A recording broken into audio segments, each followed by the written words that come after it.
Bem, vamos lá, os assuntos da terrinha. Gente, até que enfim foi aprovado o projeto de terceirização na Câmara dos Deputados. O projeto que autoriza a terceirização da mão de obra, inclusive para atividade fim. Para se ter uma ideia de como o nosso país está atrasado quando o assunto é a legislação, este projeto dorme nas gavetas da Câmara dos Deputados há 20 anos. Há 20 anos esse projeto foi desenhado e agora é que ele foi aprovado.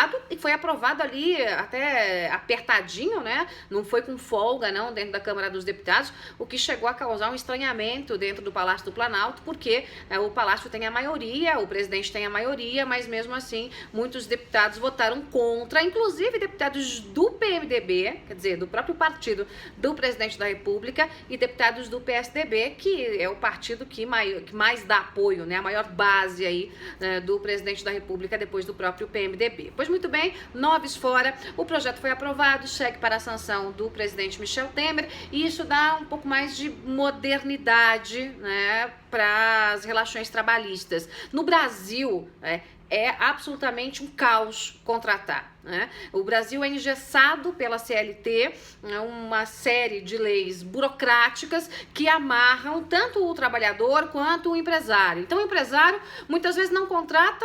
Por quê? Porque a CLT engessa esse empresário. E o trabalhador muitas vezes fica sem emprego porque o empresário não tem condições de contratar. Eu faço uma conta, gente, que é muito simples, né?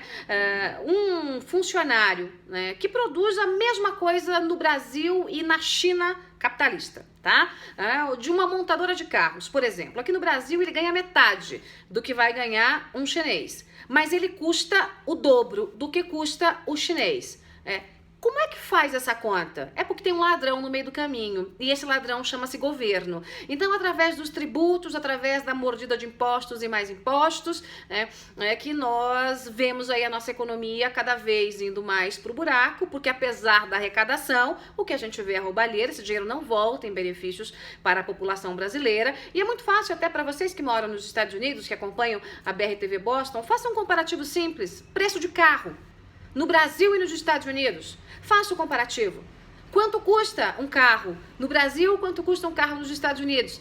Então, você vai ver que no Brasil você paga até 4, 5 vezes mais do que se paga num carro nos Estados Unidos. E aí você pensa, opa, estão me roubando. Estão.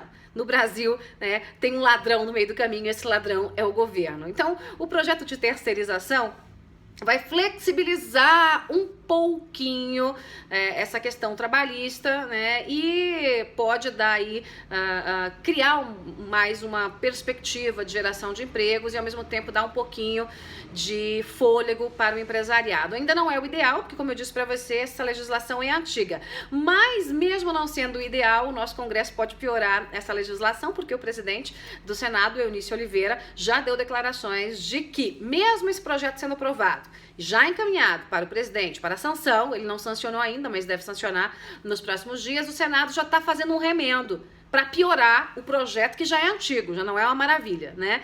Para quê? Para dar mais direitos trabalhistas para os trabalhadores. Aqui no Brasil é aquela velha política do Estado babá, né? Então o Estado trata o cidadão como se ele não fosse capaz de gerir o seu próprio dinheiro.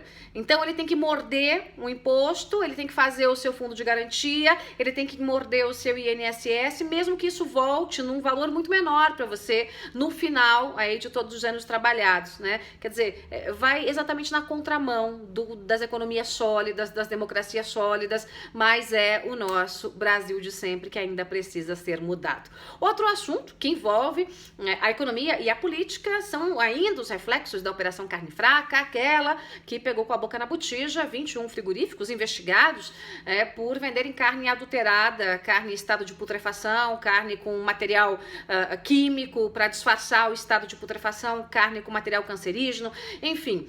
O presidente Michel Temer agiu muito mal no começo, eu até comentei isso com vocês, porque fez mais ou menos como o Lula, disse que era só uma marolinha, né? Que a operação era insignificante, só que esse insignificante causou um incidente danado, e diversos países simplesmente romperam pararam de exportar, de trazer carne do Brasil. O Brasil pararam de comprar a carne do Brasil e o material que foi mandado, a carne que já estava chegando a países, aos outros países, né, tanto Estados Unidos, União Europeia, Coreia, China, Japão, enfim, tudo ficou parado e o que estava nas prateleiras começou a ser recolhido, né? Então isso gerou um impacto gigantesco na economia brasileira e hoje o presidente, né, resolveu dar a declaração correta e dizer que a crise é grave e é grave mesmo e é preciso resolver, não é com tipo, né, copiando efeito aí, frase de efeito de Lula, dizendo que isso aí não é nada, é insignificante, que a gente vai resolver um problema grave como esse, afinal de contas trata-se de alimento,